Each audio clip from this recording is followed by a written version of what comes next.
Good afternoon. It's Sherry Taxis again, and welcome to our channel, Twin in London. So, as what you can see behind me is the church.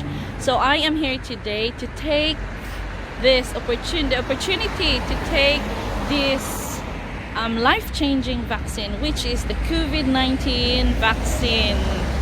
So, nandito po ako today para po, of course, I am confirming that I am going to have this vaccine.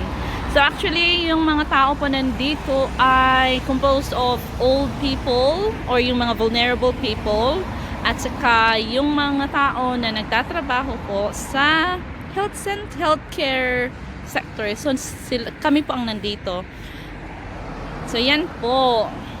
So this is the nearest area po dito sa hospital namin. So, dito po kami dinala ngayon. So, later on, ibibigay ko sa inyo kung ano man ang mga importante na gagawin. So, please stand by!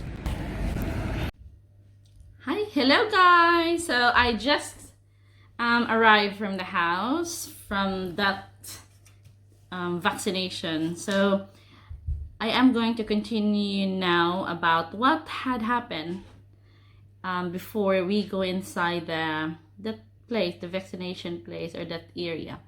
So before we go, isa-isahin ko. So before we go inside that location, so they took our temperature first, if may lagnat or wala, or if we've got temperature, and then so, pinapasok po tayo. Of course, there is always a 2 meters social distancing between us. So, when we go inside, there are a couple of nurses who are going to administer the vaccine. So, magtatawagan mo yung name mo, tatawagan ang name mo, then they will ask your name, your birthday.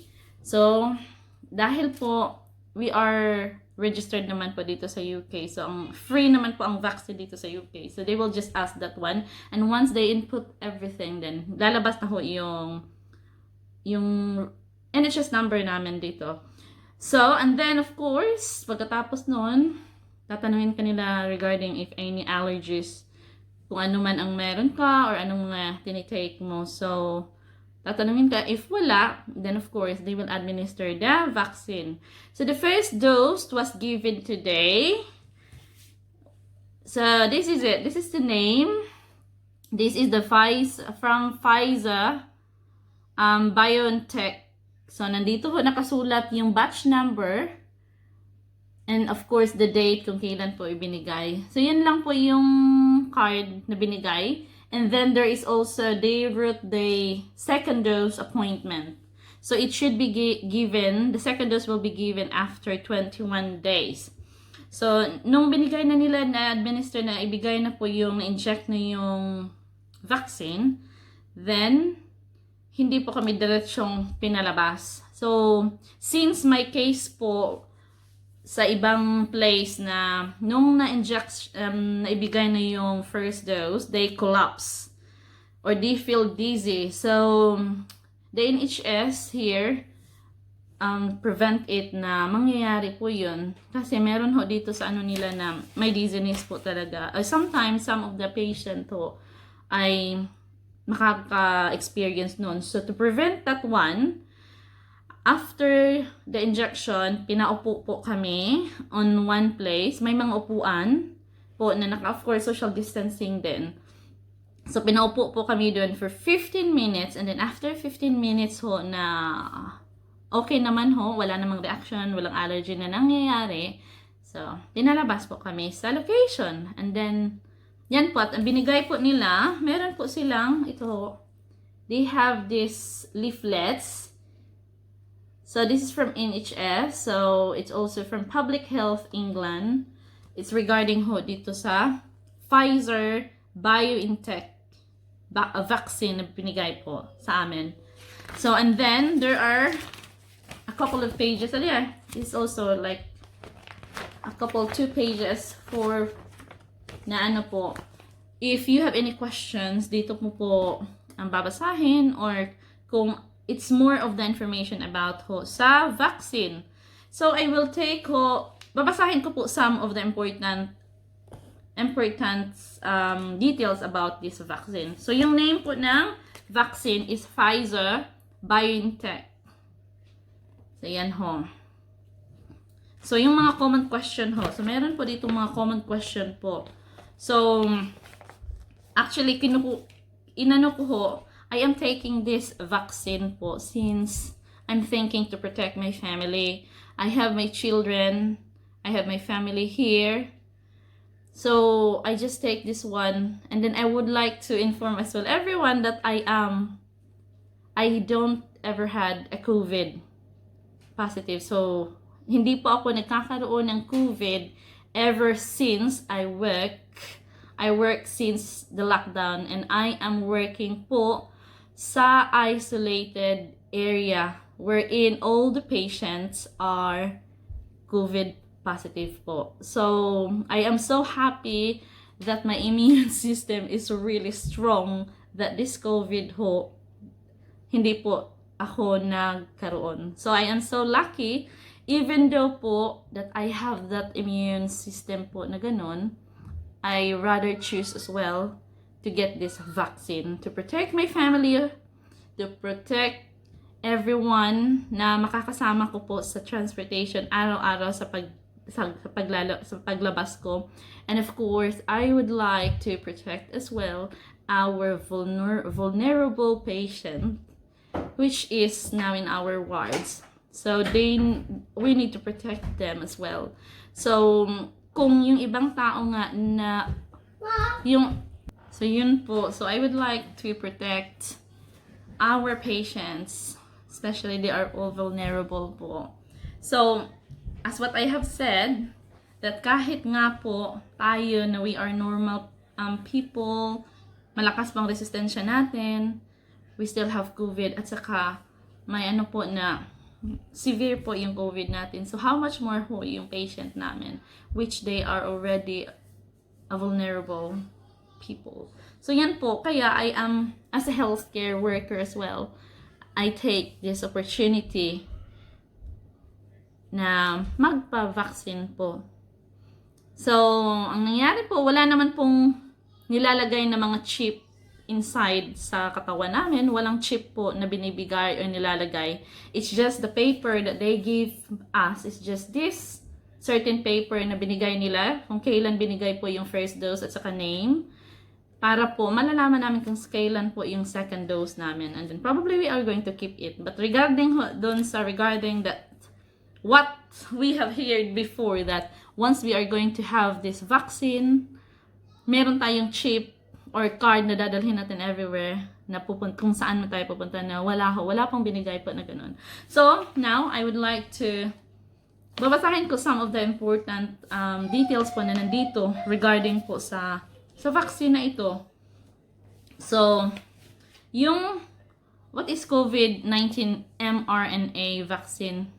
So, ito po yung kinakuha po namin. So, actually, meron ho dito na ano ang mga after sa pag-inject po, ano ang yung mga side effects. So, actually, yung mga side effect po na mga na meron po daw is yung pain lang po sa muscle pain, or sa yung pain kung saan po in-inject, makakaroon may mild or moderate lang po, or sometimes it's pareha lang po sa ibang vaccine na magre-react yung katawan mo, sometimes magkakaano ka ng parang flu-like na so it's just normal po and will be tolerated. And then yung regarding naman ho sa kung yung mga buntis, or kung gusto mong magbuntis, so yung wala naman hong ang sinabi lang po nila, if you would like, kung gusto mong magbuntis or ang sabi nila, there are no or limited amount of data from the trial in respect to the safety in pregnancy and breastfeeding. So the Public Health England advised on December 4, 2020 that COVID vaccines should not be given to a woman at any stage of pregnancy unless specifically requested by woman's clinician. So if you are a woman or of childbearing age, you are advised to avoid pregnancy for at least 2 months after the second dose. So after the second dose, so hindi mo na magbubuntis yun if you had your vaccine. But kung buntis ka at saka yung na-breastfeed, so they don't advise it. Dito po sa England, so I don't know in some other countries. So yan po dito sa England. So, ano po ba? So, ang ano po dito sa contraindication for the Pfizer COVID-19 vaccine is that the vaccine is contraindicated in those who have had a confirmed anaphylactic reaction to a previous dose of COVID-19 vaccine and a confirmed anaphylactic reaction to any components of the vaccine. Yun ang pang sinabi dito.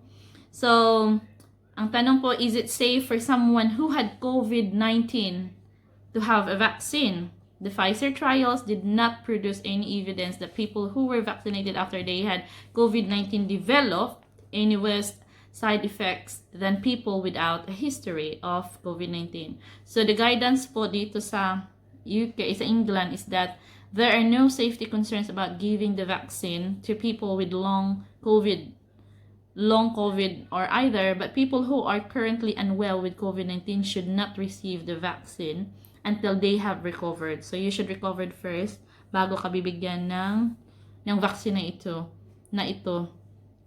So it is not known how long immunity lasts after the first COVID infection. And some people who developed hardly any specific antibodies after a mild infection. If antibodies have already been made to the disease following natural infection, receiving COVID-19 vaccine would be expected to boost any pre-existing antibodies. So if you have COVID-19, you are still recommended to have the vaccine as long as 1, you are not pregnant or breastfeeding, and 2nd, you do not have any absolute contraindication for the vaccine. So, yun, advice po nila, kahit na may COVID na po tayo, kahit nagka-COVID na po kayo, it is advisable and recommended to have this vaccine. So, yan po. So, yan. So, ito po yung sinabi ko sa iyo na hindi mo na kami pinatayo diretso, pinalabas. So, meron hong, ang may nagtanong kung mag-drive pa sila diretso. So, actually, ang sinabi dito is, fainting can occur immediately after vaccination. So, you should either be driven by someone. So, they don't advise na mag-drive ka. Yun ang sinabi nito. So, someone else or not drive for 15 minutes after receiving the vaccine. So, you should wait for 15 minutes po. And then, what if, so for example, pag-inject, I have had my vaccination today. So, what if I develop chills, temperature, or generalized muscle pain a few days after I had this injection? So, of course, some side effects of the Pfizer COVID-19 vaccine may mimic of COVID-19 infection or the flu. So, if you develop any of the symptoms within a few days after vaccination, it is best that you stay home and self-monitor until the symptoms have resolved. So, yun po. So, yun lang po. So, kung, of course, if nag-prolong na yung lagnat mo, so mag-request na uli ng COVID swab. So, yan pang advice dito. So, what should I do if I develop side effect? So, most side effects are mild and should not last longer than a week, such as sore arm, where the needle went in, or feeling tired, headache, and feeling itchy. So, meron daw ganun. So,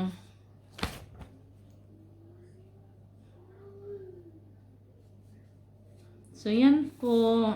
Yan lang ang pinaka-importante actually na nandito. Yan lang ho. Para lang po na tawag nito.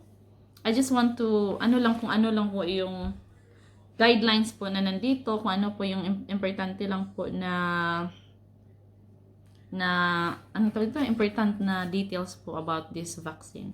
So, meron pa pala. So, does the Pfizer COVID-19 vaccine protect everyone against severe illnesses? No, in the trials, out of 2,000 people who were given the vaccine, 8 caught COVID-19 and 1 became seriously ill.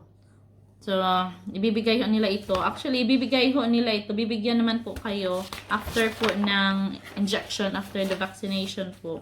Bibigyan naman po kayo ng paperwork para naman po mababasa ninyo at kung ano man ang mga na feel ninyo after.